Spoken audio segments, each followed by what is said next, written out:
नमस्कार, आप देख रहे हैं बिजनेस टुडे बाजार और मैं हूं अंकुर त्यागी। अक्सर हम अपने पोर्टफोलियो की सेहत यानी उसकी हेल्थ की बात करते हैं, लेकिन वेल्थ क्रिएट करने के साथ साथ क्या हम अपनी हेल्थ का भी ध्यान रखते हैं? क्या हम अपने हेल्थ में भी इन्वेस्टमेंट करते हैं? क्या आपके मन में सवाल आता है कि आपने वेल्थ तो कमा ली, लेकिन क्या आपने सेहत कमाई? क्या आपने हेल्थ के साथ साथ वेल्थ में भी अपने वेल्थ के साथ साथ हेल्थ में भी निवेश किया? आज हम इन्हीं सवालों को जवाब ढूंढने की कोशिश करेंगे और बात करेंगे एक ऐसे एक्सपर्ट से जो इन दिनों ट्विटर यानी एक्स पर काफ़ी फेमस हैं अपने विचारों को लेके। और स्वागत करता हूं मैं शशिकांत आयंगर जी का, जो एक मान्यता प्राप्त प्राप्त मेटाबॉलिक हेल्थ प्रैक्टिशनर है। तो स्वागत है आपका शशिकांत जी। मेरा पहला सवाल नमस्कार। आपसे। नमस्कार। इन दिनों हम जो कुछ खा पी रहे हैं, या आपको लगता है कि वो ठीक है? क्योंकि भारत में जो आज़ादी के बाद सब कुछ बदला है, तो हमारा खान पान भी बदला है। तो एक आम आम सामान्य व्यक्ति, एक मिडिल क्लास का फैमिली का व्यक्ति जो आज कुछ खा पी रहा है, क्या आप उसको सही मानते हैं? आपका क्या विचार है उस पर? पहले तो अंकुर जी थैंक यू, शुक्रिया इनवाइट करने के लिए। जी। मैं चालू करूंगा कोट फ्रॉम राकेश झुनझुनवाला। जी। I have invested very poorly in health. हम सबको ओह। मालूम है, शेयर बाजार में बहुत बड़ा इन्वेस्टर था और काफी इल हेल्थ सफर के, मतलब काफी डिजीजेस पाया गया। और उसने आखिर में स्टेटमेंट ये किया कि मैंने बिल्कुल हेल्थ में बिल्कुल ये। इन्वेस्टमेंट नहीं किया। मैंने जी जी जी। करोड़ों में कमाया लेकिन हेल्थ में उसने इन्वेस्ट नहीं किया।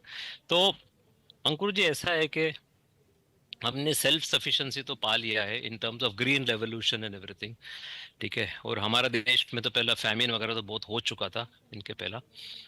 अभी ऑफ लेट क्या है कि the overall per capita income तो बढ़ा ही है पहले से। अभी अभी बिकॉज ऑफ विच, इनके वजह से हम लोग अभी आम आदमी खर्चा करने के लिए बहुत तैयार है, जो पहले नहीं था। जी। हमारा दादा परदादा आप देखेंगे तो वो बाहर नहीं खाते थे, अभी आज हम लोग बाहर बहुत खाते हैं। इसके वजह से हम लोग ये प्रोसेस फूड जो माना जाता है, जैसा वेफर चिप्स वगैरह है, 5-5 10 10 रुपए मिल जाता है। आज हम लोग काफी, हम हमारे बच्चे भी दिन में एक एक दो दो बार खा लेते हैं। जी। और हमारा बाहर खाने का जो परसेंटेज है वो बढ़ गया है पहले से। और जिस तरीके के इंग्रेडिएंट्स यूज कर रहे हैं, जैसा तेल यूज कर रहे हैं, रिफाइंड तेल, और उनको 50 बार रीयूज होता है। तो ये सब देखा जाएगा तो पूरा हानिकारक है हमारा शरीर। इसी के लिए अभी इंडिया में आप देखोगे तो अभी एक स्टडी रिलीज हुआ था June 2023 by ICMR, Indian Council of Medical Research, जो लांसेट में पब्लिश हुआ था जून 2023 में। दिखाया गया कि more than 100 million Indians of diabetes, मतलब मोर देन 10 करोड़। ये तो डायबिटीज है, pre diabetes 136 million, that is 13.6 crore. और 35 और 36% of the population has hypertension, that is रक्त दबाव, उच्च रक्त दबाव, ब्लड प्रेशर। ये है। और इंडिया में 1 in 5 women suffer from PCOS, polycystic ovarian disease. ये भी है। चाइल्डहुड विच ओबेसिटी बहुत बड़ा है, which leads to infertility also. infertility. Yes. And childhood obesity, as per one in 2022 report, एक Journal of Clinical Practice of Hepatology में, it says that the prevalence of childhood obesity is 35%। 35% है childhood obesity. तो आप देखोगे तो ये पूरा disease का सेंटर हो गया इंडिया, बहुत। अच्छा, एक सवाल मेरा ये है कि मेटाबॉलिज्म को अक्सर बायोलॉजी की क्लास में पढ़ा के छोड़ दिया जाता था कि एक बॉडी का मेटाबॉलिज्म कैसे काम करता है, या फिर एक जिम्मेदारी थी डॉक्टर्स के पास कि आप हॉस्पिटल के जो डॉक्टर्स हैं, जब आप बीमार पड़े तो उनके पास जाएं और वो मेटाबॉलिज्म को डिफ़ाइन करते थे कि आपको ये कीजिए, ये कीजिए, ये कीजिए। लेकिन आम नागरिक यानी कि आम आदमी आज भी इसको इग्नोर करता है। वो आज भी इस बात को नहीं समझता कि हमारा खान पान जो था वो बदल चुका है, जिसकी वजह से ये लाइफ स्टाइल डिसऑर्डर्स या बीमारियां हमारे जीवन में प्रवेश कर चुकी हैं। अब मेरा सवाल आपसे ये है कि आज के समय में मेटाबॉलिक हेल्थ प्रैक्टिशनर या एक्सपर्ट की ज़रूरत क्यों आन पड़ी? मतलब आपको लगता है कि जो भी हमारा खाना पीना है वो बिल्कुल ही गलत हो चुका है? अगर आप 10 में से 8 नंबर दें तो आप ये मानेंगे कि 10 में से जो 8 चीज़ें हम खा रहे हैं वो सारी गलत हैं? सही है, सही है। सो ये सी मेटाबॉलिक हेल्थ ये बहुत पुराना है। लेकिन ये ऑफ लेट अभी आजकल के जमाने में वापस ऊपर इमर्ज हो रहा है मेटाबॉलिक हेल्थ। तो आप देखोगे कि सब जगह में, यही नहीं इंटरनेशनली भी आप पाया गया, देखो मेटाबॉलिक हेल्थ के ऊपर काफी हो रहा है। जैसा मेटाबॉलिक हेल्थ समिट होता है, मेटाबॉलिक सिम्पोजियम, मेटाबॉलिक हेल्थ होता है। और मैंने भी अक्टूबर 2023 में मेटाबॉलिक हेल्थ कॉन्फ्रेंस करके मैंने भी ऑर्गेनाइज किया था। 3 दिन का कॉन्फ्रेंस था। सो मेटाबॉलिक हेल्थ मतलब क्या है, पहला हम समझेंगे क्या है। बेसिकली 5 पैरामीटर है। जैसा हमारा वेस्ट लाइन ज्यादा नहीं होना चाहिए, जैसा जैसा 35 इंचेस वुमेन के लिए और 40 इंचेस मेन के लिए। तो अगर वेस्ट साइज बड़ा है मतलब उनका मेटाबॉलिक हेल्थ खराब हो रहा है। दूसरा है फास्टिंग ब्लड ग्लूकोज, अगर 100 के ऊपर है तो। तीसरा है अगर एचडीएल कोलेस्ट्रॉल जो है, जो अच्छा कोलेस्ट्रॉल बोलते हैं, अगर वो 40 से नीचे है तो। ट्राइग्लिसराइड अगर 150 से ऊपर है तो ये भी एक टाइप ऑफ कोलेस्ट्रॉल है। और आखिर में रक्त दबाव, high blood pressure, that is 130/85 और हायर। तो हम लोग तो काफी चीज में जा नहीं पाएंगे, लेकिन हम लोग कहाँ देखेंगे। हमारा अगर वेस्ट साइज बढ़ गया तो समझो कि हमारा मेटाबॉलिक हेल्थ खराब हो रहा है। अभी आप देखोगे इंडिया में टिपिकली एकदम सा जैसा वेस्टर्न कंट्रीज में एकदम ओबेस है वैसा हम दिखेंगे ना, हम लोग जरा पतले लोग हैं। लेकिन हमारा सेंट्रल ओबेसिटी है हमारा। सबको देखो सेंट्रल ओबेसिटी, इसका मतलब उसका वेस्ट लाइन ज्यादा है। और खासतौर पे महिलाओं में देखने को मिलता है, फीमेल्स में। नो सर, अभी ये जेंट्स में ज्यादा मिलेगा आपको। Okay. It is not only female is overall broad उनका दिखेगा, लेकिन मेन में आपको एकदम समझ जाएगा very thin little hips and all, but लेकिन स्टमक एकदम प्रोट्रूड हो रहे हैं। तो सो शशिकांत जी ने बेसिकली 3-4 बातें बताई। इन्होंने बताया कि आपको blood control, blood sugar, pressure का, ब्लड शुगर, ब्लड का प्रेशर, प्लस आपका वेस्ट साइज, ये कुछ प्राइमरी इंडिकेटर्स होते हैं आपकी बॉडी में जो आपको बता देते हैं कि आपके अंदर कहीं ना कहीं कोई दिक्कत है, उनको आप ठीक करें। अच्छा, इसमें अब मैं आपके रोल के बारे में जानना चाहूँगा कि जो हमारे देश में जितने भी मेटाबॉलिक एक्सपर्ट हैं, तो आप भोजन में, वो डाइट्स में ऐसा क्या बदलाव करते हैं कि लोगों को अपना वापस रीशेप होने या लॉन्जिविटी की तरफ वो बढ़ते हैं, बीमारियों से दूर हटते हैं? ऐसा आप क्या चेंजेस करते हैं? हाँ। तो पहले तो एक बात बता दूं इसमें कि सेंट्रल ओबेसिटी अगर है, इसका मतलब उनको सब फैटी लिवर तो है ही, उनका liver is filled with fat. और इसका दूसरा मतलब है कि इंसुलिन रेजिस्टेंस करके है। तो ये इंसुलिन रेजिस्टेंस जो है ये हमारा देश में कम डिस्कस होता है। इंसुलिन रेजिस्टेंस क्या है? इसका मतलब हमारा शरीर, हम खाने के बाद एक सर्टेन मात्रा में इंसुलिन बनाना चाहिए, जो अच्छा है, इंसुलिन जरूरी है। लेकिन हमारा तौर तरीका, रहन सहन, जिस तरीके से हम खाते हैं, इसके वजह से क्या होता है, हमारा शरीर इंसुलिन को प्रॉपरली उपयोग नहीं कर पा रहे हैं। तो शरीर क्या करेगा, और इंसुलिन रिलीज करता है। तो this is called as hyperinsulinaemia, मतलब इंसुलिन ज्यादा बढ़ता है and it leads to a condition called insulin resistance, मतलब शरीर इंसुलिन यूज नहीं कर पाते हैं। ठीक है। नाउ खाने में सबसे ज्यादा इंसुलिन का मात्रा क्या बढ़ाता है? वो है कार्बोहाइड्रेट। कार्बोहाइड्रेट मतलब इट इज कॉम्प्लेक्स शुगर। ये पाया जाता है हमारे अनाज में, ग्रेन्स, मिलेट्स और फ्रूट्स और starchy root vegetable, that means हमारा आलू, रतालू, ये सब जो जमीन के अंदर जो स्टार्ची है उसमें। दूसरा है हमारा शुगर। तो शुगर तो है ही, शुगर, हनी, ये सब भी सिंपल फॉर्म ऑफ कार्बोहाइड्रेट है। तो ये सब इंसुलिन ज्यादा बढ़ाएगा। दूसरा आता है प्रोटीन। जो प्रोटीन कहाँ मिलता है हमको? हमको मिलता है डेयरी प्रोडक्ट्स में, पनीर मिलता है, दही है, मिल्क में भी है, चीज एनिमल्स में में। है, एग्स में है, ऑल मीट, फिश, चिकन सब में है। तो इसमें कैसा है कि ये ज्यादा कुछ बढ़ाता नहीं, इंसुलिन को कम बढ़ाता है। फिर है फैट्स, फैटी एसिड, घी, मक्खन, ऑल ऑयल्स, तो ये फैट, तो ये इंसुलिन ज्यादा कुछ बढ़ाता नहीं है। तो हम लोग क्या करते हैं कि हम हम लोग जो मेटाबॉलिक हेल्थ प्रैक्टिशनर है, we apply low carbohydrate diet. That means हम लोग खाने में कार्बोहाइड्रेट का मात्रा कम करते हैं और प्रोटीन और फैट बढ़ाते हैं। जब ये प्रोटीन अच्छा। फैट बढ़ाते हैं, कार्बोहाइड्रेट कम करते हैं, तो शरीर का इंसुलिन रिक्वायरमेंट कम हो जाता है। इसमें ओके। क्या होगा कि we are setting our body, देखो जैसा हम लोग सामान्य मनुष्य जो है वो ग्लूकोज ज्यादा बर्न करता है, हम लोग क्या करते हैं, ह्यूमंस आर हाइब्रिड मशीन। इसका मतलब है कि हम ग्लूकोज भी बर्न कर सकते हैं, फैट भी बर्न कर सकते हैं। It is like a car, जैसा गाड़ी, वो गैस भी में भी चलेगा, पेट्रोल में भी चलेगा। तो हम लोग क्या करते हैं, थोड़ा कार्बोहाइड्रेट का मात्रा कम करके प्रोटीन फैट बढ़ाते हैं, तो शरीर स्लोली फैट बर्निंग में चालू हो जाता है।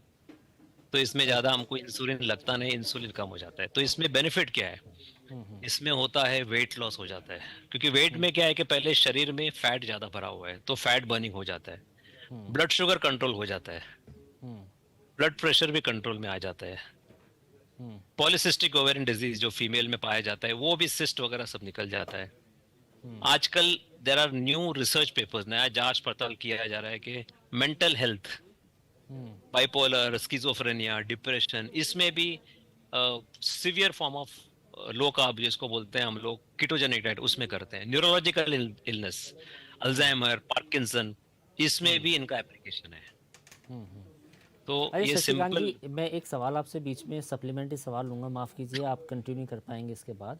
अच्छा, आपने अनाज की बात की, तो सबसे ज़्यादा जो मेन कल्प्रिट माना जाता है वो व्हीट को माना जाता है, बट मिलेट्स का आपने जिक्र किया, तो मैं जानना चाहूँगा कि आजकल मिलेट्स की बात हो रही है, लेकिन आप मिलेट्स को भी कार्बोहाइड्रेट की कैटेगरी में रख रहे हैं, तो आपका इस पे मतलब एक तो क्या मिलेट्स खाना चाहिए, नहीं खाना चाहिए, हाँ, ये एज अभी ए बता, रिप्लेसमेंट अभी, ऑफ व्हीट? हाँ, अभी अभी राइस में करीबन 75-76% कार्बोहाइड्रेट है, व्हीट में 70% है, और मिलेट्स में जो है वो वेरी करता है 50% टू 60-65% और इवन 70%। तो मिलेट एक ऑप्शन है जिसमें 10-20% कार्बोहाइड्रेट मात्रा हम कम कर सकते हैं। ओके। और दूसरा, अभी आप गेहूं का सब्जेक्ट लोगे, अभी ये क्या हुआ कि जो मॉडर्न गेहूं है, this is called as small dwarf wheat, जो पुराना गेहूं से डिफरेंट है। पुराना गेहूं लंबा, थिन और लंबा था, मॉडर्न ये छोटा और मोटा है। इसमें काफी हाइब्रिडाइजेशन हो चुका है इसके ऊपर। इसमें क्या हुआ कि एक्चुअल कार्बोहाइड्रेट का मात्रा बढ़ गया, जो जैसा अमाइलोपेक्टिन कार्बोहाइड्रेट का मात्रा बढ़ गया, और बेनिफिशियल प्रोटीन कम हो गया। और इसमें काफी लोगों को, इनको काफी ग्लूटेन विटेन से भी काफी उनको जरा बहुत डिफिकल्टी हो जाता है। ठीक है, सो आम जनता, देखो मुझे इशू नहीं है कि अगर आप मिलेट लोगे तो ठीक है, लेकिन हम आप देखोगे तो Indian diet is predominantly carbohydrate. इसका मतलब है हमारा 70-80% तो कार्बोहाइड्रेट ही है प्लेट में, प्रोटीन ही नहीं है। तो मेरा मैसेज यही है कि आप प्लेट में जरा, आपका प्लेट में प्रोटीन ज्यादा आना चाहिए। ठीक है, आप इसमें सब ले सकते हो, इनका मात्रा कम करो, प्रोटीन बढ़ाओ। हाँ, अच्छा, अभी इसी में एक सवाल आता है कि वेजिटेरियन और नॉन वेज की एक लड़ाई चालू हो जाती है प्रोटीन को लेके, क्योंकि जैसे ही आपको कहा जाता है कि प्रोटीन इंटेक बढ़ाएं, तो वेज वाले कहेंगे कि हमारे पास तो ऑप्शन कम है, और नॉन वेज वाले कहेंगे कि ठीक है हम प्रोटीन लेंगे, लेकिन इसमें फिर ये सवाल आ जाएगा कि आप रेड मीट या प्रोसेस्ड ना खाएं, या ये खाएं वो खाएं, इसमें भी तमाम तरह की भ्रांतियां हैं, तो उसके बारे में आपका क्या विचार है? सर देखिए, मैं तो मानता हूँ हमारा देश में हम सभी वेज हैं, क्योंकि जो नॉन वेजिटेरियन है वो भी हफ्ते में 1 या 2 बार ही खाते हैं। हाँ। Per capita consumption of non veg is very very poor, बहुत कम है यहाँ। आप किसी को भी पूछे नॉन वेज फैमिली, वो बोलेंगे हम संडे को खाते हैं, और बीच में 1 दिन खा लिया। रोज तो वो लोग दाल रोटी खाते हैं। तो हमारा देश में 29% करीबन वेजिटेरियन बोलते हैं, बाकी नॉन वेज। लेकिन हमारा कंट्री में तो सभी वेज है, मैं तो यही मानता हूँ।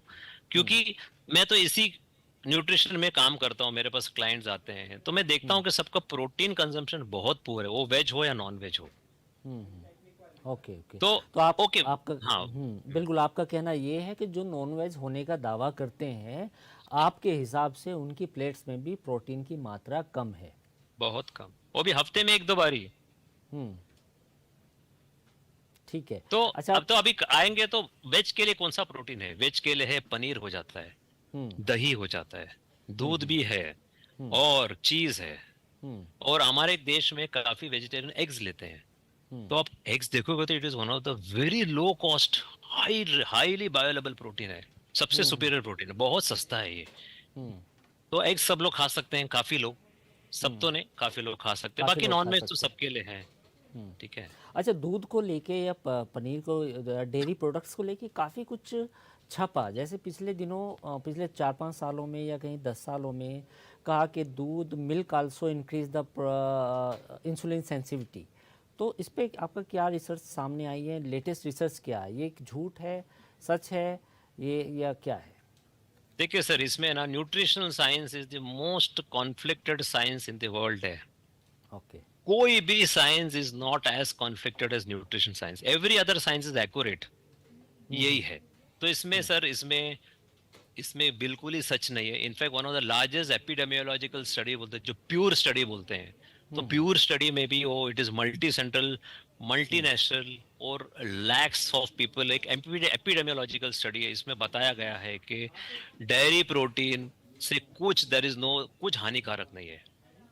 और हमारा देश में क्या हुआ कि ऑफ लेट ये वेस्टर्न कंसेप्ट जो वीगनिज्म है, ये हमारे देश में आ चुका है। और ये लोग क्या कर रहे हैं कि ये लोग बोल रहे हैं न्यू सात्विक डाइट है, न्यू सात्विक डाइट में मिल्क इंक्लूड नहीं करना चाहिए, ऐसे वैसे कर रहे हैं। अभी इसमें इसमें रिजल्ट क्या होता है कि जो वेजिटेरियन है उनको सुपीरियर प्रोटीन सिर्फ मिल्क सोर्स से मिलता है। अभी वो भी छोड़ देंगे तो कहां से मिलेगा उनको? अभी ठीक है। आज ही ऐसा हुआ है। मैं आपको एक इंसिडेंट बताऊं 1 मिनट में। मेरा एक एक्स कलीग है फार्मा का, जो मैं 35 साल फार्मा में था, तो उसने मुझे रिपोर्ट भेजा उसका, वाइफ का और बच्चे का। तो बच्चे का देखा HbA1c 5.7 है, 5.7 मतलब प्री डायबिटीज लेवल है। Pre diabetic. Vitamin D, vitamin B12, लो आयरन। तो मैंने पूछा बच्चों को क्या खिलाते हो आप, उसको दूध पिलाते हो क्या? वो बोला सर 6 महीने में हमने इंस्टाग्राम में देखा कुछ रील में कि दूध वगैरह अच्छा नहीं है, तो हमने दूध बंद कर दिया। तो अभी आप मुझे बोलिए, ये बच्चे को B12 कहाँ से मिलेगा? बच्चे को B12 मिल्क से मिलता है, गे मक्खन, घी, पनीर, दही से मिलता है। अगर ये बंद किया तो कैसा होगा फिर? तो बहुत ठीक है। मिस इन्फॉर्मेशन इसमें चालू मैं है एक इसमें। सवाल पूछना चाहूँगा शशिकांत जी। आमतौर पे भारत में डायबिटीज़ के अलावा जो हार्ट के पेशेंट हैं, यानी कि ऐसे पेशेंट जिनको स्टंट पड़ते हैं, जिनको कहीं ना कहीं ब्लॉकेज आ जाता है, उनको साफ तौर पे कह दिया जाता है कि आप दूध पीना बंद कर दें, या फिर अगर दूध पिएं तो बिल्कुल ऐसा हो जो पानी की जैसा हो। तो उस पे एक, इस पे भी क्या मिसकंसेप्शन है? सर कैसा है कि देखिए, ये माना जाता है कि जो सैचुरेटेड फैट है ये कोलेस्ट्रॉल बढ़ाता है, और इसके लिए लोग करते हैं। ठीक है। अभी हम फ्लैशबैक करते हैं। ये जो हार्ट स्टेंट पेशेंट है, आप देखोगे तो काफी मात्रा में दीज आर ऑल पीपल जिसमें they were on low fat diet. पहले से वो लोग का फैट ज्यादा भी नहीं था। ठीक है। स्टिल उनको हार्ट अटैक होता है। क्यों होता है? क्योंकि काफी स्टडीज में पाया गया, जो भी स्टडीज में पाया गया कि सबसे बड़ा रिस्क होता है ब्लड शुगर, ब्लड प्रेशर, ये सब ऊपर आता है। बाकी जो भी कोलेस्ट्रॉल है वो सब बहुत नीचे है। ठीक है। तो हमको ये होना चाहिए कि इन लोग में एग्रेसिव ब्लड प्रेशर कंट्रोल करना चाहिए। दूसरा, मेरा ये सवाल है कि इनको बोलते हैं कि चलो दूध मत लो, दही मत लो, मक्खन मत लो, बट मेरा सवाल है कि इनको तो कोलेस्ट्रॉल मेडिकेशन तो देते हैं, स्टैटिन। जब भी आप ये देते हो तो क्यों डर रहे हो उससे? उससे लोगों को B12 प्रोटीन भी तो मिल जाएगा। तो मेरा तो ये सवाल कभी भी है। दूसरा, मेरे पास ऐसा 12 स्टडीज है, 12 स्टडीज, टॉप स्टडीज लेवल, जो दिखाया गया कि ये सैचुरेटेड फैट और हार्ट डिजीज में कुछ लिंक ही नहीं है। ऑन द कॉन्ट्ररी, अगर किसी को सैचुरेटेड फैट से अगर ऑयल में डाल दिया तो इंसिडेंस ऑफ हार्ट डिजीज और cancer can increase. Minnesota coronary experiment study, Sydney heart study, ये अगर अगर लोग इसको गूगल करके देखें तो उनको समझ जाएगा। ठीक है।